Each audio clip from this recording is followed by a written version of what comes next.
Shalom, brothers and sisters. I don't know how this video is going to look or turn out. As you can see, I'm in the room. I don't have none of my computer wear and stuff. So we're just going to have to freelance it from what all I have. So, hopefully it doesn't look too bad. I see that it keeps falling. Oh, my gosh. All right. That's all I can do right now. But I was requested to do a breakdown on my understanding of the tree of knowledge of good and evil actually being in the law of Moses. So let me hit my brother up real fast.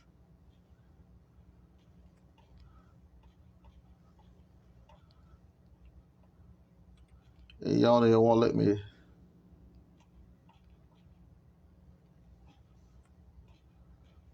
Sorry, y'all there won't let me tag you. I don't know why. But anyway. There you go. So, I'm just going to go over this topic on how I see it. You can come back and relook at it if you like to. I don't know if I have good enough volume. I think everything is turned up, though. Straight into it. If you want to know what I'm going to be reading out of, let me show you. It's going to be this one right here, the Orthodox Study Bible, which has the Greek text, what we call the Septuagint, but we know it's not the original Septuagint, but it got the Greek Codex and the New King James Version in it. And then I'm going to be reading out of this too. All right.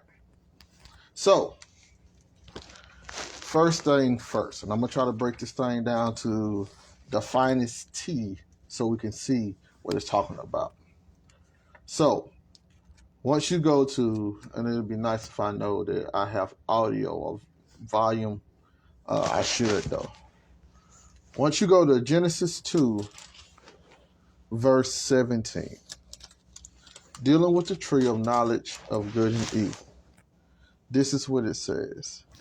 Well, I'm going to start at verse 16. And the Lord God commanded Adam, saying, Ye may eat food from every tree in the garden, but from the tree of the knowledge of good and evil you may not eat. For in whatever day you eat from it, you shall die the death. So now, here's the first thing to understand. When Moses was creating the literature for the Israelites, he was already in the mindset that they was going to transgress and fall a victim to the curses. So him knowing that they're going to transgress already and fall victim to the curses, that's already in his mindset. So when he started creating their backstory so he could give them a history, he had to keep that in mind because Moses was very intelligent. So you got to work both of them out. Okay, so we have Genesis 2, 16 and 17, and the Lord commanded Adam, saying, Ye may eat food from every tree in the garden, but from the tree of the knowledge of good and evil you may not eat, for in whatever day you eat from it, you shall die the death. Okay, so then once you get to Genesis 3, verse 22, this is what it says. The Lord God said, Behold, the man has become like one of us, to know good and evil. Now lest he put out his hand and take also of the tree of life and eat and live forever.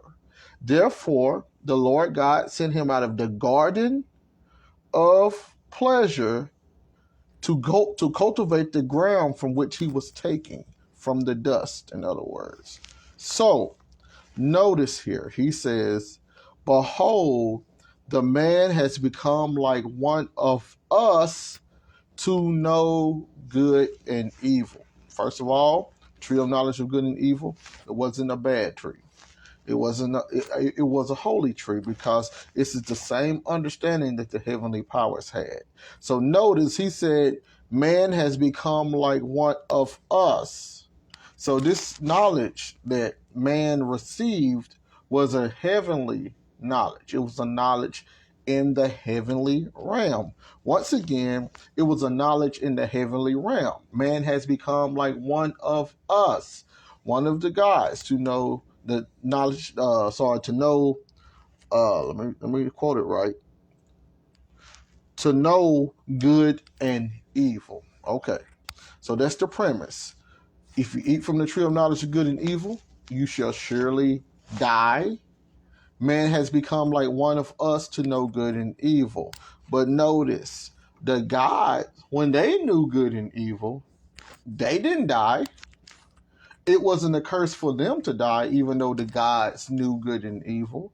So why would it be a curse for mankind? Why would it be a curse for Adam to die when he know good and evil? Once again, why wasn't it a curse for the heavenly powers, the gods, the Godhead, what's going on in the heavenly realm, the angels and stuff? And I can show you that in a second. Why wasn't it a curse for them to know good and evil and for them to die? But it was a curse for when Adam learned of good and evil for him to die. See? All right. So now, let me start off in my book of Jubilees. Jubilees was found in the 1st century out of the Qumran community. So let's see what they had to say.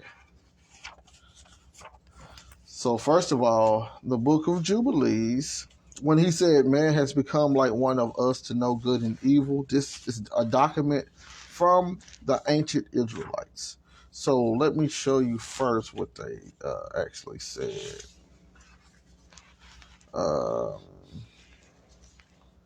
Let me find it. When he was breaking down the days of creation. I didn't actually wrote what I want, but I want to show you the days of creation real fast. So we have him giving the witnesses, our descent, the presence, new creation, how our ages. I'm trying to look at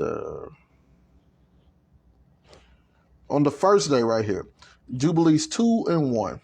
For on the first day he created the heavens which are above and the earth. Remember, this is from that community. This is the understanding that they had. For on the first day he created the heavens which are above the earth and the waters and all the spirits which serve before him, the angels of the presence, the angels of sanctification, the angels of the spirit of fire, and the angel of the spirit of the winds, and the angels of the spirit of the clouds, and of darkness, and of snow, and of hail, and of hoarfrost, and the angels of the voices, and of the thunder, and of the lightning, and the angels of the spirits of the cold, and of heat, and of winter, and of spring, and of autumn, and of summer, and of all the spirits of his creatures, which are in the heavens and on earth. He created the abysses and the darkness, eventide and night, and the light, dawn and day, which he had prepared in the knowledge of his heart. So, in other words, and shalom, my brother, for watching. In other words, all of the spirits were created on day one. So when he said man has become like one of us to know the knowledge of good and evil, this will be that audience, that heavenly audience that he's talking about. So now, let's go to Jubilees chapter 4, and I'm going to read verse 18. Listen to what it says. And he was the first, dealing with Enoch, and he was the first to write a testimony, and he testified to the sons of men among the generations of the earth, and recounted the weeks of the Jubilees, and made known to them the days of the years, and set in order the months, and recounted the Sabbaths of the years, as we made them known to him. So Enoch being the seventh from Adam, according to Jubilees, the angels let him know how many Sabbaths had went by from creation all the way up into his generation. So the angels already was keeping records of the Sabbath day in the heavenly realm. So now let me read Jubilees 6:18, and let me show you something else. Jubilees 6:18. And I can start at verse number 17. For this reason it is ordained and written on the heavenly table. So this is something written in the heavenlies, that they should celebrate the Feast of Weeks in this month once a year, to renew the covenant every year. And this whole festival was celebrated in heaven from the day of creation till the days of Noah, 26 jubilees and 5 weeks of years. And Noah and his sons observed it for 7 jubilees and 1 week of years, to the days of Noah's death. And from that day of Noah's death, his sons did away with it until the days of Abraham, and they ate blood. But notice here, it said in the heaven, this whole festival was celebrated in heaven from the day of creation till the days of Noah. So we have those living in the last era, the first BC era, those Israelites lived in the BC era, to those coming into the AD era. These individuals are believing or saying or stating that they had a feast day going on in the heavenly realm. It was written in the heavenly tablets that the earthly realm was going to have to do it eventually. And then the heavenly world kept up with the Sabbath days. So there's heavenly knowledge going on, right? Heavenly knowledge is going on. So let me explain to you the next thing. So once you go to Leviticus 23, when you go to when you go to Leviticus 23, verse number 1, let me explain what it says. Well, I'm going to read 1 and 2. And the Lord spoke to Moses, saying, speak to the children of Israel and say to them, the feast of the Lord, which you shall proclaim to be holy convocations, these are my feasts. These are my feasts. The feast of the Lord. These are my feasts. These feasts belong to the Lord. Now, we done already read in the book of Jubilees that they were having the feast of Pentecost, because that's what it was, in the heavenly realm. Now we have in Leviticus 23 that these feasts that they was getting, these feasts that they were having or getting on earth, was the feast that belonged to the Lord. It didn't belong to Israel, it didn't belong to nobody else. It belonged to the Lord, which meant the Lord had access. They was doing these feasts earlier in the heavenly realm before the earthly realm received it. So now let me read Leviticus 26, 1 through 4 for you. This is what it says. Now you shall not make handcrafted objects for yourself, neither a carved image nor a pillar shall you rear up for yourselves, nor shall you set up a distinctive stone in your land to worship it, for I am the Lord your God. You shall keep my Sabbaths and reverence my holy things. I am the Lord. Now notice he said, you should not do this in your land, showing possessive, your land. And then he reflects and says, you shall keep my Sabbaths and reverence my holy things. I am the Lord. And if you walk in my ordinances and keep my commandments and do them, then would I give you rain in its season, and the land shall yield its produce. See, it's belong to the land, and the trees of the field shall yield their fruit. So notice he's speaking how he's speaking. My, your, its. So the my law, the my feast, the my Sabbaths, the my commandments, the my ordinances. This is heavenly knowledge. Once you go back to Genesis 3, let me read it again for you. See, a lot of people haven't made the connections yet. And then when I make the connections, people say that, oh, brother, you wrong, you off, and all this stuff, because they have learned to be LL, which is law lovers, and not actually learn what the Bible is teaching. So let's read in Genesis 3:22 again. Then the Lord God said, behold, the man who represents Israel at this time, but in Adam figure, the man has become like one of us to know good and evil. It's a knowledge that they had in the heavenly realm, and the man had became like one of them, knowing it.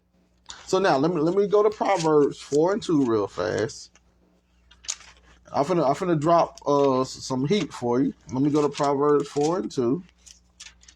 And I know some of my LL, which is law lovers, are going to come in, they're going to listen, and they're going to go off because they say, oh, he's talking against the law. This. No, I'm trying to explain to you what's going on in scriptures, because people have taught you a certain doctrine and it sounded good and you went with it. But now I'm finna go through scriptures and actually show. So now, this is Proverbs 4:2. For I'll offer a good gift to you. Do not forsake my law. So the law, good. Law, good. Remember, tree of knowledge of good and evil. In a minute, we're gonna break all of this down for you. But I want to walk something through you real fast. I want to walk you through Ezekiel and show you that Ezekiel actually went through the similitude of the Garden of Eden when he was prophesying to the Israelites. So let me show you real fast. Once you go to Ezekiel chapter 20, once again, I'm reading it out of the version that came from the Greeks, because it was older than the Masoretic, what we have in our King James version. So when you go to Ezekiel 20, this is what it says. I want to start at verse number 5. And I'm going to show you the correlation. It says, you shall say to them, this is Ezekiel, thus says the Lord, from the day I chose Israel, Adam, remember, this is what I want you guys to think about. Adam represents Israel. Adam also represents mankind.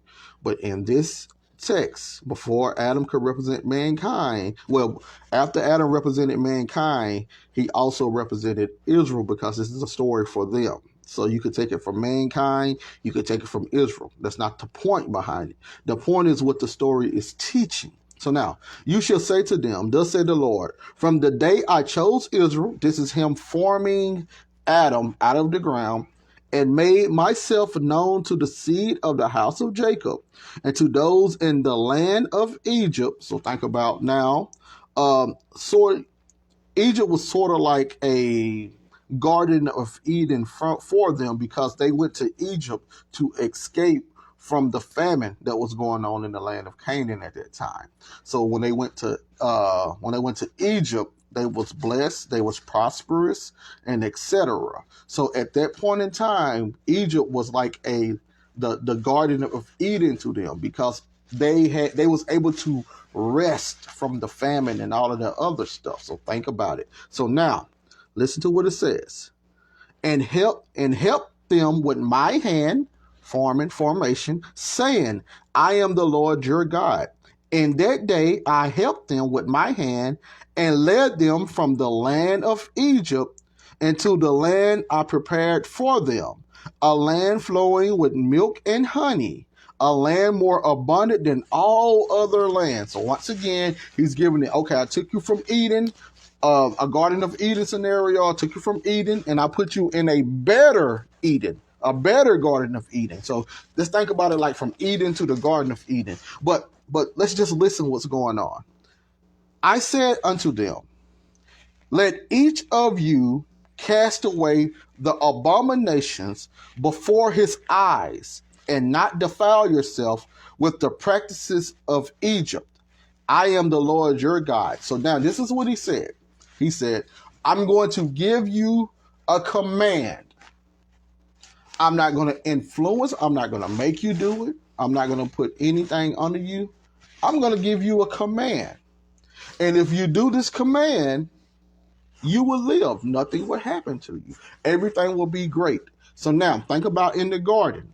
There's a command, do not eat from the tree of knowledge of good and evil. You got two trees, the tree of life, then you got the tree of the knowledge of good and evil. So in the garden, he told Adam, do not eat from the tree of the knowledge of good and evil. So now he's telling Israel, what did he tell them?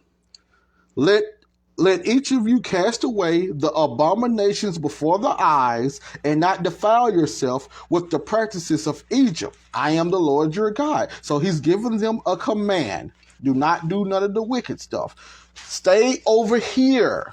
I'm just telling you what I like. Choose to do the things that I like. Don't choose to do what you want to do. Do what I asked you to do. Do not choose to eat from the tree of the knowledge of good and evil because that's what you want to do. Do what I asked you to do, and you will have the tree of life. Eat from all trees in the garden. That included the tree of life. But do not eat from the tree of the knowledge of good and evil. So now they have a choice. Do what I want to do or do what the Father says. So this is the scenario. Verse 8, Ezekiel 20:8. But they fell away. That's the falling of man. That's the falling of Adam that's found in the book of Genesis. But they fell away from me and were unwilling to obey me. This is what Adam did. When they partook of the fruit of the tree of knowledge of good and evil, they were unwilling to obey his words, so they partook of this tree. So now let's keep going. They did not cast away the abominations before their eyes, nor abandon the practices of Egypt. Then I said, I will pour out my anger and accomplish my wrath among them and the land of Egypt. So that's him saying, you're going to die. If you partake of the tree of the knowledge of good and evil, the day that you partake of it, you will surely die. So now he's telling them, since they partook of that tree, he told them, I will pour out my anger and accomplish my wrath among them. That's death.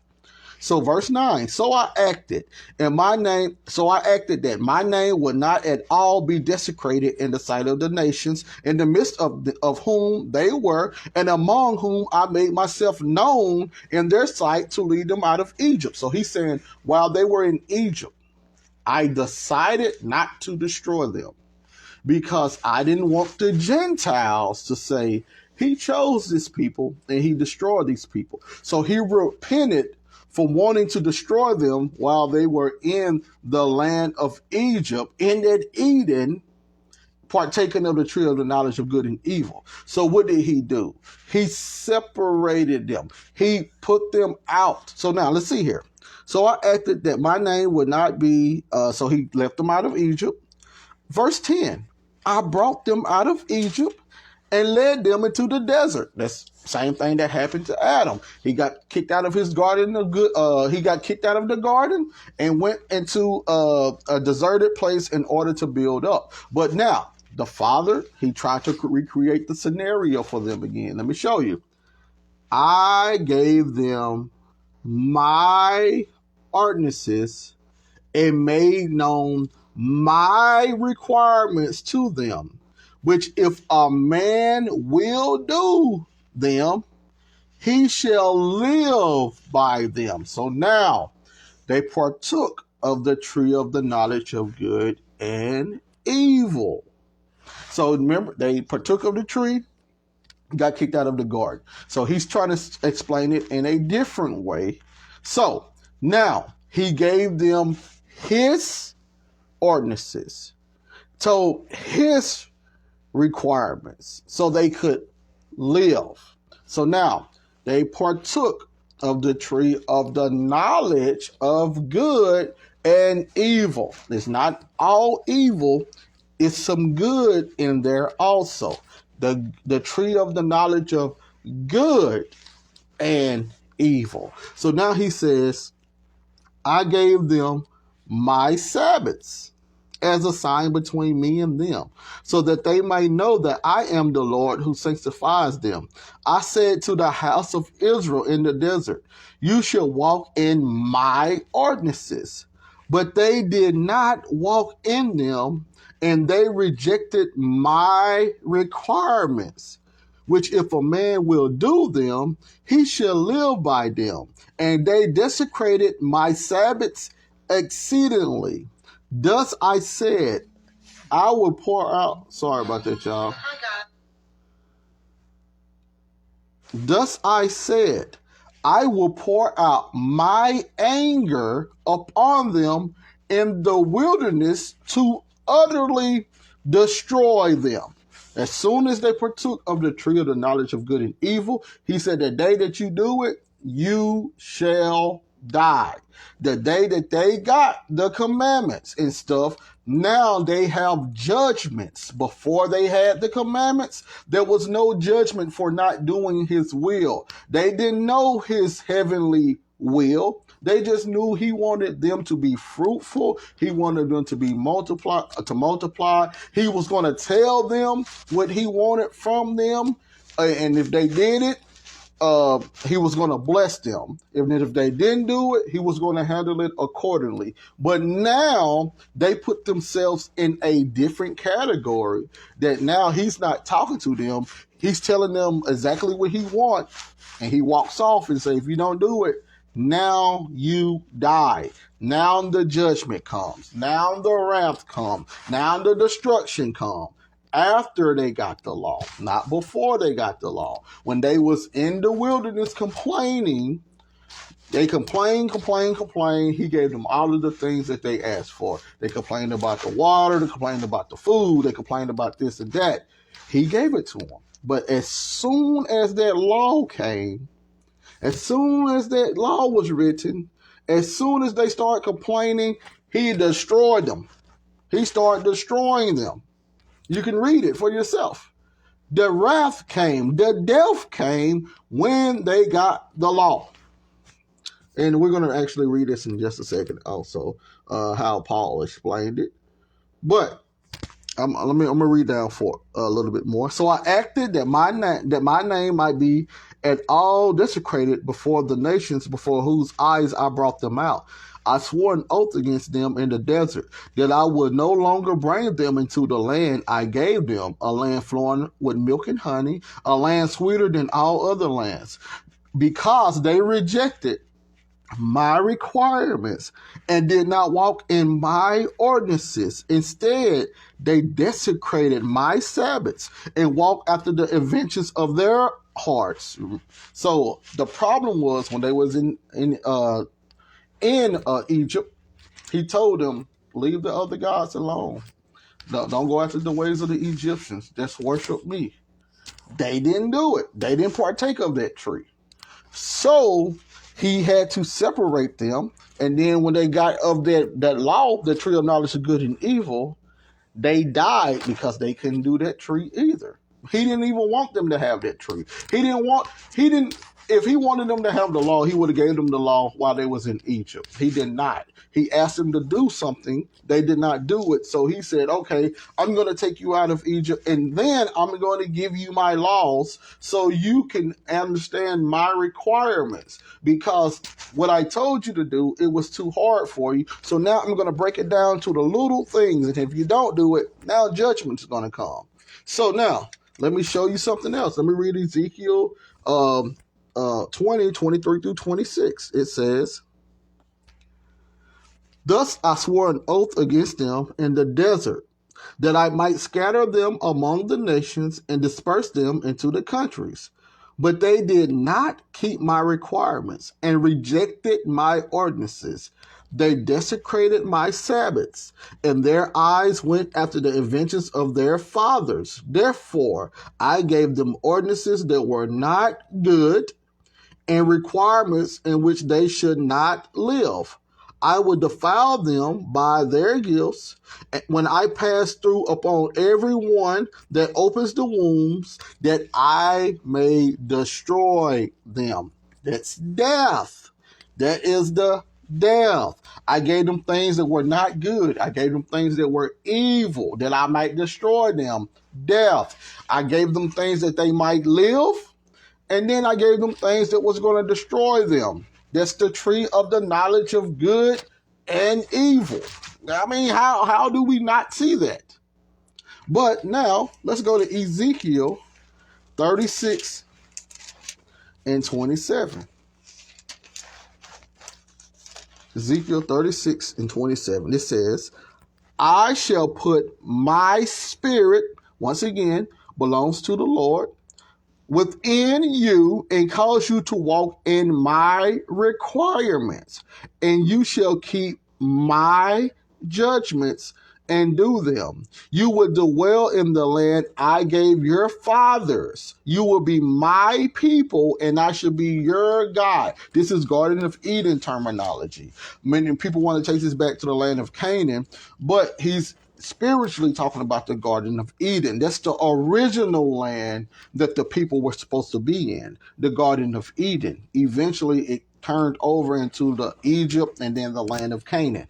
But I shall put my, well, it was always the land of Canaan, but you guys get what I'm saying. They was able to enjoy Egypt. I shall put my spirit within you and cause you to walk in my requirements, and you will keep my judgments. So now, we already read in Ezekiel chapter 20. See, this is very important for you guys to understand and you guys to get. Ezekiel chapter 20 said that he gave them instructions while they were in Egypt.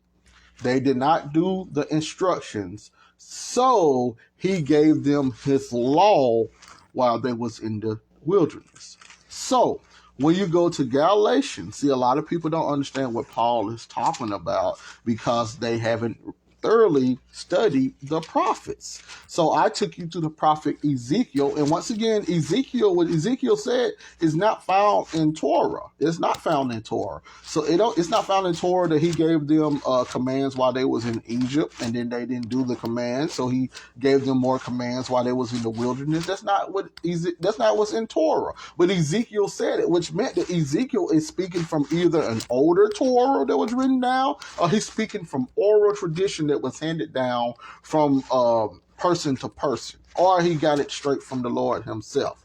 But it's not in Torah. But this is what it says in Galatians 3. Let me explain to you.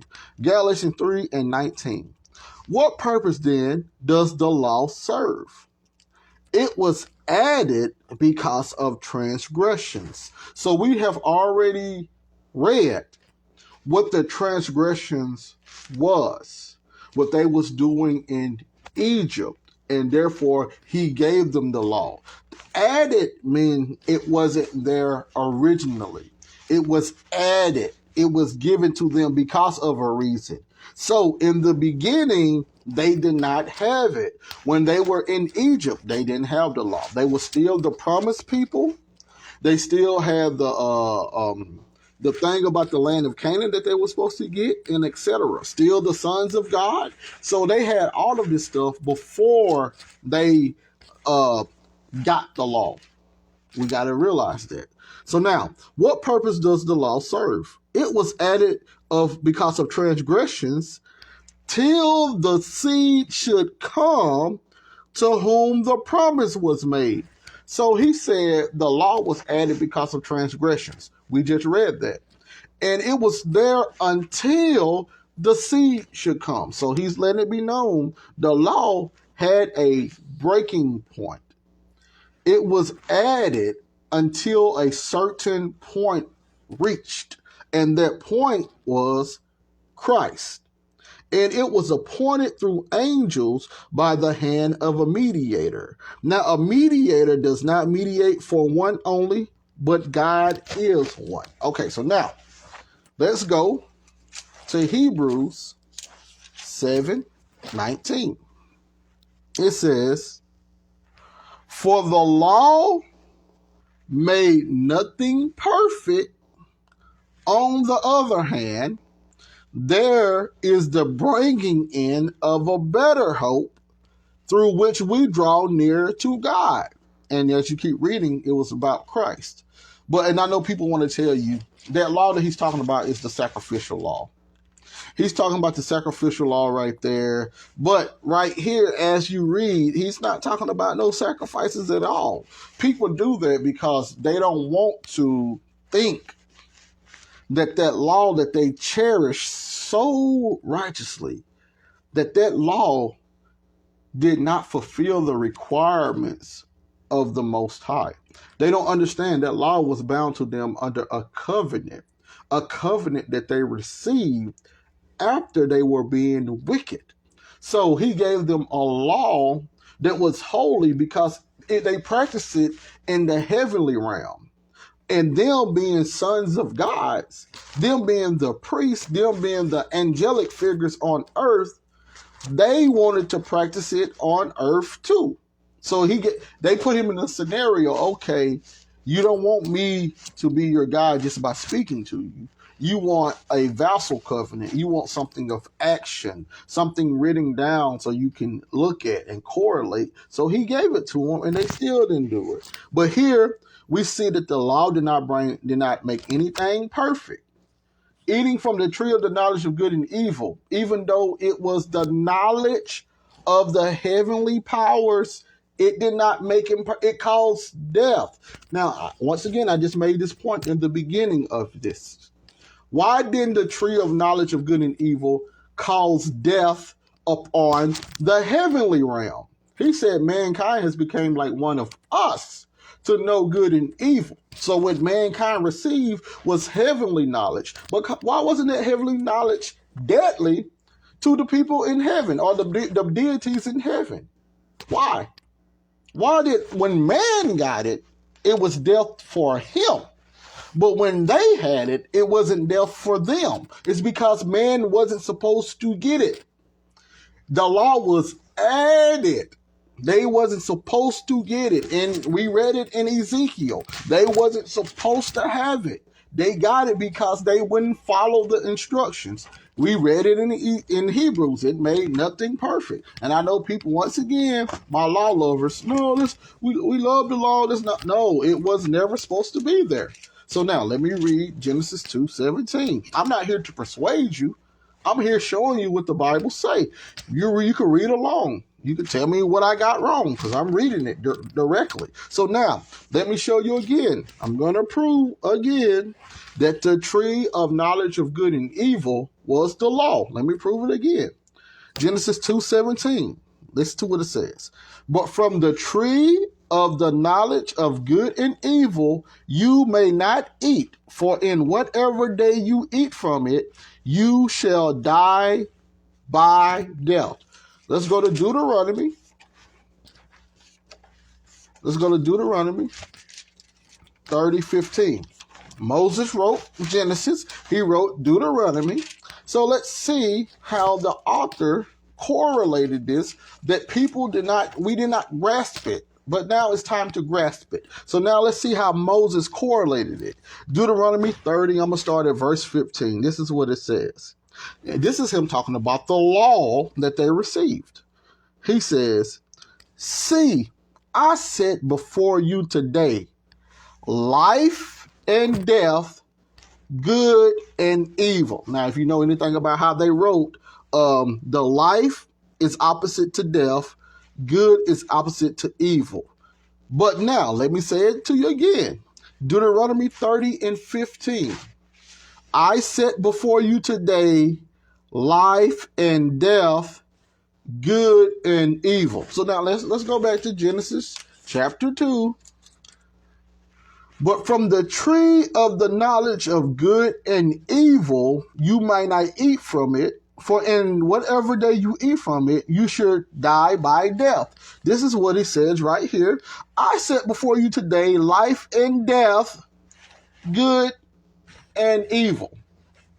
And somehow people try to say that good and evil isn't the same good and evil that Moses was talking about in Genesis, because it doesn't go with their narrative that we're supposed to be under the law in 2021. See, if you omit that this is what this good and evil right here that Moses is talking about is the same good and evil in Genesis chapter 2, then you see mankind wasn't supposed to have that. So now you loving the law, it kind of goes against everything you believe now, because you were taught that you're supposed to love the law, and the law made you a peculiar people and all that other stuff. Meanwhile, Israel was set apart before they even got the law. But let's keep going. I set before you today life and death, good and evil.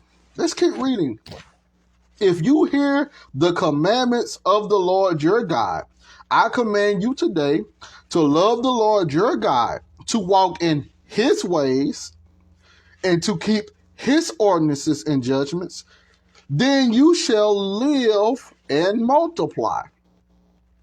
And the Lord will bless you in the land you go to inherit. But if your hearts turn away and you do not hear, but go astray and worship different gods and serve them, I announce to you today, you shall surely perish. Is that not death? Is that not death? Perish? That mean death? When they got the law, as soon as you eat from the tree of the knowledge of good and evil, the day you eat from it, you will die by death. Now he's telling them, if you break the law, you will die.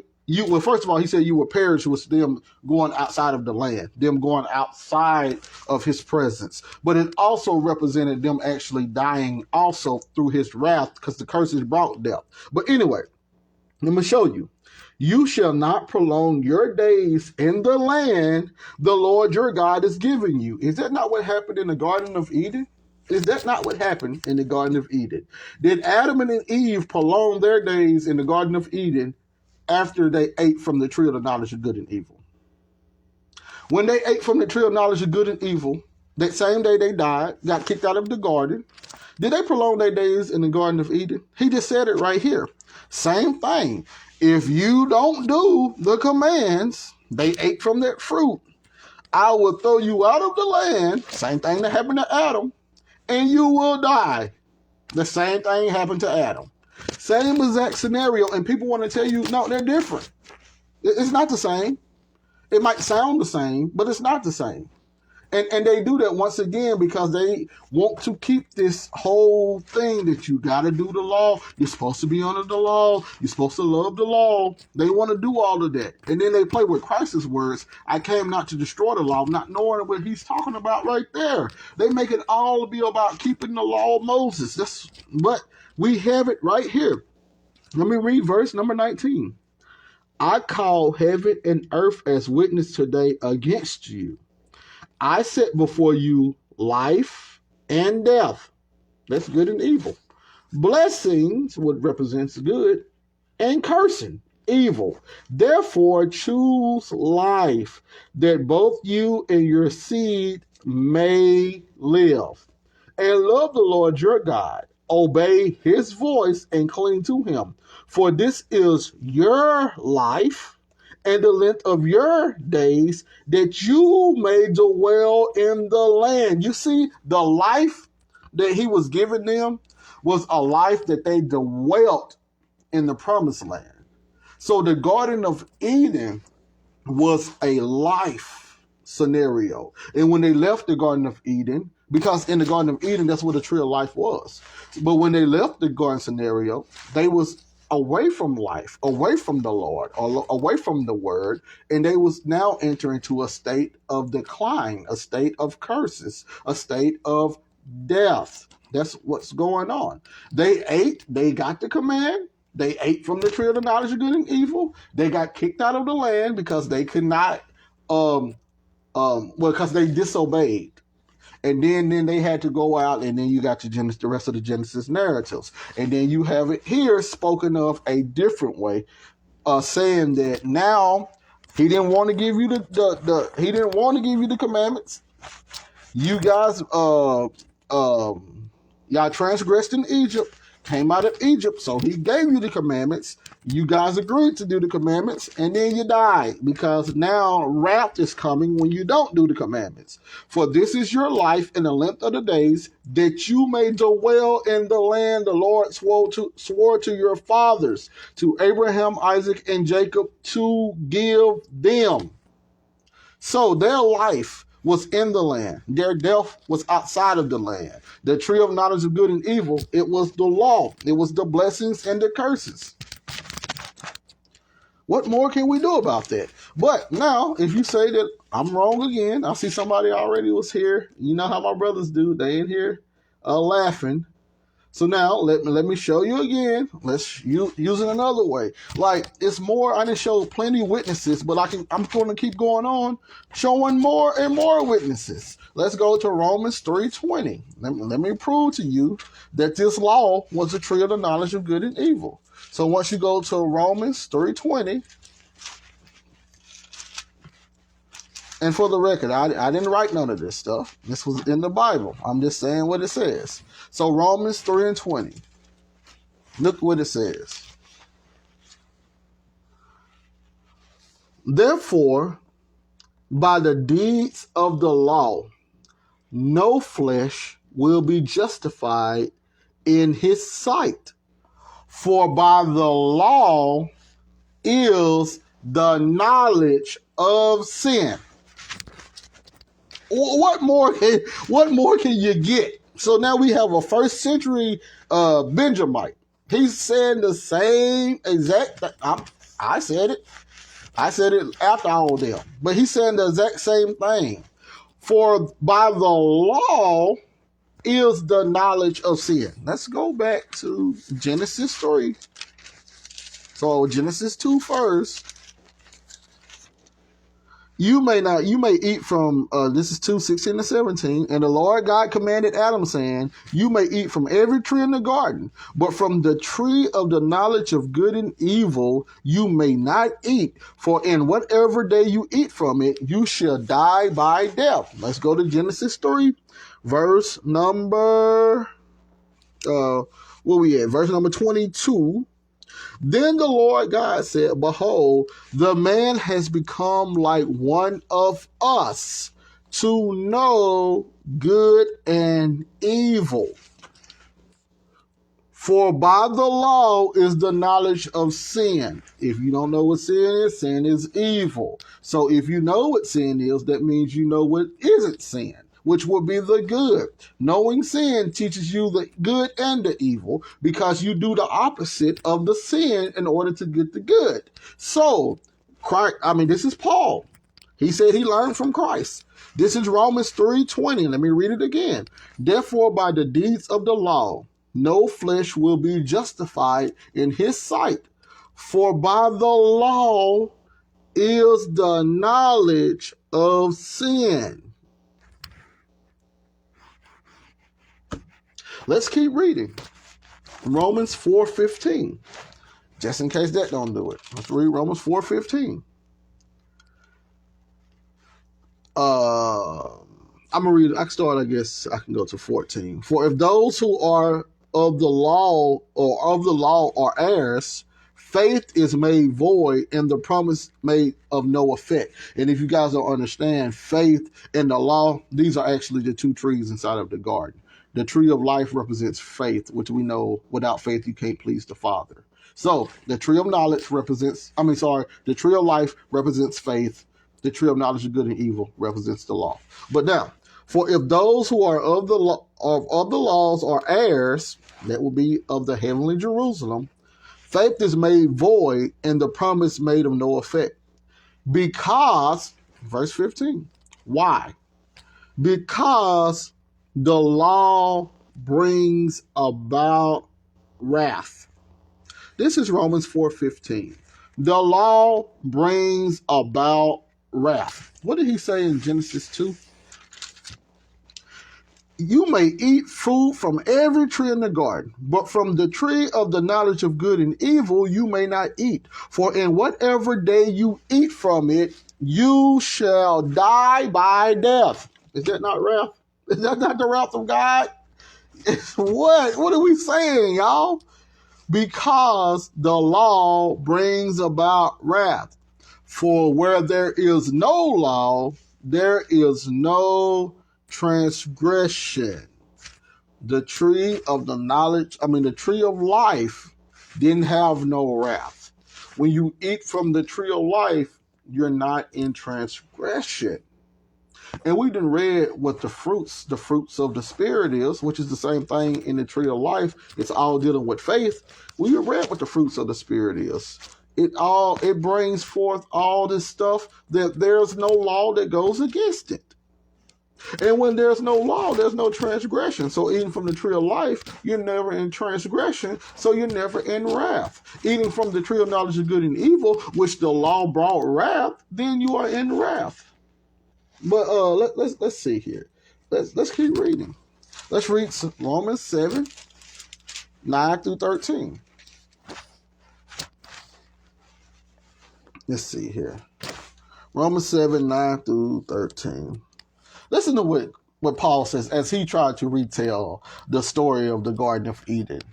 He said, I was alive once without the law. Adam was alive without the law. But when the commandment came, sin revived and I died. What was the commandment? Do eat from every tree except from the tree of knowledge of good and evil. Once you eat from that tree, you will die. When the commandment came, sin revived and I died. And the commandment, which was to bring life, I found to bring death. The commandment, do not eat from the tree of knowledge of good and evil. If they did not do that, they would have stayed in the garden. They would have had life. But that same commandment brought forth death because they ate it. The commandment, which was to bring life, I found to bring death. For sin, taken occasion by the commandment, deceived me, and by it killed me. That would represent the snake in the garden. That snake in the garden used that command. Did he say you couldn't eat from the tree of the knowledge of good and evil? It deceived me, and by it killed me. They ate from it, they died. Therefore, the law is holy, and the commandment holy, and just, and good. So you see that? Sin, then you got the good, knowledge of good, and evil. Knowledge of evil and good. He knew all of these things happened because of the partaking of that tree. When he was alive, he didn't partake of the tree. But when he partook of it, he knew that death, he died, and he knew that the law still was holy and just because, first of all, it's the same heavenly law. So it's good and holy for the heavenly realm. It wasn't meant for the sons of God on earth. It was meant for the sons of God in heaven. We are a reflection of the sons of God in heaven, but we had faith down here, and then they had more of a rule and structure up there because things in earth is a reflection of the heavenly. So when we had faith, they had rules. But anyway, and y'all say, oh, he's making a lot of this stuff up. Yeah, go to my YouTube channel. That's all I can say. So now, let's read Galatians 2 now. I'm almost done. Let's read Galatians 2, 19 through 20. It says, for I, through the law, died to the law, that I might live to God. I have been crucified with Christ. It is no longer I who live, but Christ lives in me. And the life which I now live in the flesh, I live by faith in the Son of God, who loves me and gave himself for me. I died to the law. The law brought death, wrath. You eat from this tree of knowledge of good and evil, you will die that day. Eat from the tree of life, you will live. So now he put off the tree of knowledge of good and evil and put on faith. And when he put on faith, he now lived through Christ. Look what it says. I'm going to read it again. I have been crucified with Christ. It is no longer I who live, but Christ lives in me. And the life which I live in the flesh, I live by faith in the Son of God who loved me and gave himself for me. So now, let me read. I do not set aside the grace of God, for if righteousness come through the law, then Christ died in vain. Let's keep reading. Let's read Galatians 6:23. Well, let's read Galatians 3:10 through 14. For as many as are of the works of the law are under the curse. Did not Adam get under curses? Did not the land get under curses? Did not Eve go through it when they partook of the fruit? For as many are of the works of the law are under the curse, which will be also death. For it is written, cursed is everyone who does not continue in all things which are written in the book of the law to do them. So now when they ate of the tree of the knowledge of good and evil, they're under that tree. They live by that tree, and they got to do all things in that tree that is good, and if not, then the evil come. They have the knowledge of the good and evil. They have the knowledge of the blessings and the curse. But that no one is justified by the law in the sight of God. It is evident, for the just shall live by faith. Yet the law is not of faith, but the man who does them shall live by them. I can read verse 13. Christ has redeemed us from the curse of the law, having become a curse for us, for it is written, cursed is everyone who hangs on a tree, that the blessing of Abraham might come upon the Gentiles in Christ Jesus, that we might receive the promise of the Spirit through faith. All right, so all of that is being said. We got two things going on here. You got two trees. Law and faith. So now, when Christ died, he died under the law to redeem those under the law. So when he died, he resurrected the new Adam. And as he resurrected the new Adam, which was a life-giving spirit, everybody in the body of Christ is now partakers of that new Adam who had access to the Garden of Eden. So now the just is living by faith. The just is in the new Garden of Eden, the heavenly Jerusalem, with Christ. The other people are still under the curse, which has the law. So you have two groups of people right here in the first century before Jerusalem was taken down. You had the people that was entering into the Garden of Eden, and you had the people that were still under the curse of the law. And Christ took all of the people that was under the curse of the law, and he redeemed them. But then the people who chose him was able to enter into life. The other people still went right back into the tree of knowledge of good and evil again. All right, so let's go to Galatians 6:23. Well, that's not a 6:23. Where did I get that from? Let's see here. I don't know where I don't even know where I was going with that. But so we see, and I'm sure there's other stuff that could be brought up, but we see that the law itself, it was heavenly information that the people on his chosen people was not supposed to get. They were supposed to live by faith the whole time. In fact, when he gave them, let me show you real fast, and then we can call it quits. Let me see if I can find when he gave them the 10 Commandments. It is, let's see here.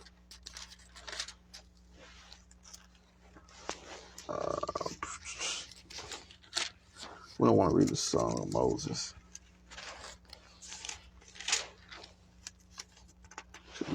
Give me 1 sec. 20, I think. Yep, Exodus 20. I'm going to read it. I'm going to start at 19. It says, now Mount Sinai was completely enveloped in smoke because God descended upon it in fire. Its smoke ascended like the smoke of a furnace, and the people were exceedingly amazed. And with the blast of the trumpets sounded long, which now represents Pentecost. them getting a new covenant, a covenant scenario. So the Lord spoke all, this is Exodus 20. The Lord spoke all these words saying, I am the Lord your God who brought you out of Egypt, and etc. So you remember they were supposed to sanctify themselves and not go into their wives and everything. So at first when he spoke the 10 commandments to them, let me see right here. Verse 5, 19 and 5. Now, therefore, if you will indeed obey my voice and keep my covenant, you shall be a special people to me above all nations, for all the earth is mine. You shall be to me a royal priesthood and the holy nations. These are the words you shall speak to the children of Israel. So this is if they actually did the covenant, right? So it's opposite if they didn't do the covenant. So anyway, so he speaks all of the things that they're supposed to do, right? And then, let me see here.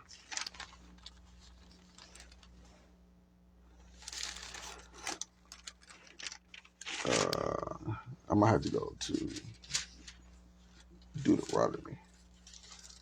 But let me just explain what's going on. So first he says the covenant to them out loud. Then they are doing idolatry. So Moses goes down.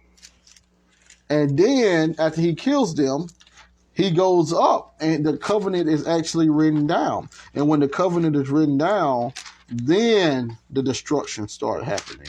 Then he started killing them. Let me see if I can find it real fast. And then he gives them an additional covenant, which was the blessings and curses all. But a lot of stuff was happening. All right. It was 5. Give me 1 second. I'll teach you to do them in the land. And a holy people. So I'm at Deuteronomy 5. But anyway, I don't want to just sit here and hold it. And you could actually look it up and find it yourself. I got it in other videos.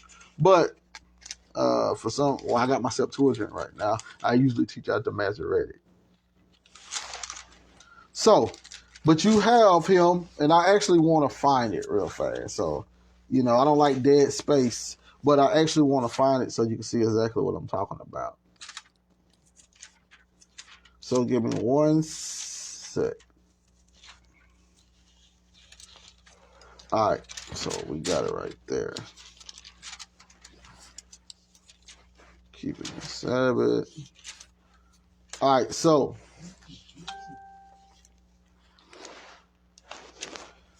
you have Exodus 19 and verse 14. So Moses went down from the mountain to the people and sanctified them, and they washed their clothes. Then he said to the people, be ready for the 3rd day. Do not come near your wives. And then they sounded the trumpet, right? So that's Exodus chapter 20. And then the Lord spoke the 10 commandments out, right? So then once you get to Exodus 32, when the people bring out the calf, right? So then you go to verse, because first of all, they tell him, they said, Moses, we don't want to hear the Lord anymore.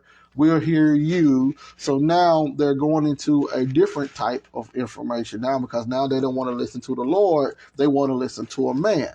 So the Lord said, okay, well, we'll let Moses be the mediator. So now they're opening up a new covenant. And with that new covenant comes the tablets of the testimony, which is the tablets of the covenant, which is the 10 commandments. And when the 10 commandments came, then the death started happening.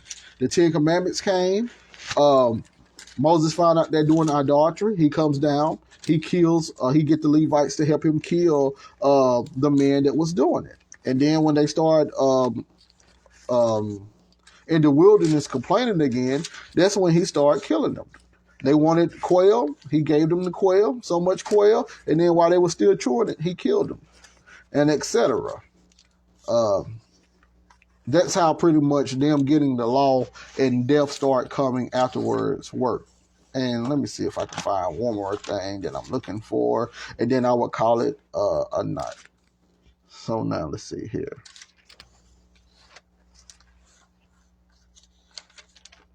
That would be in 1 sec.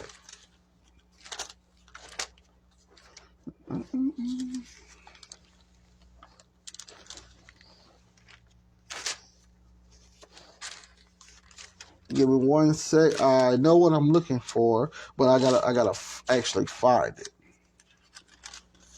I guess it'd be easier. 1 sec.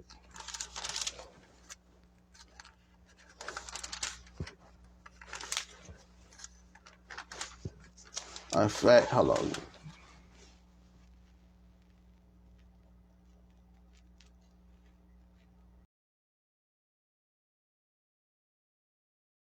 All right. So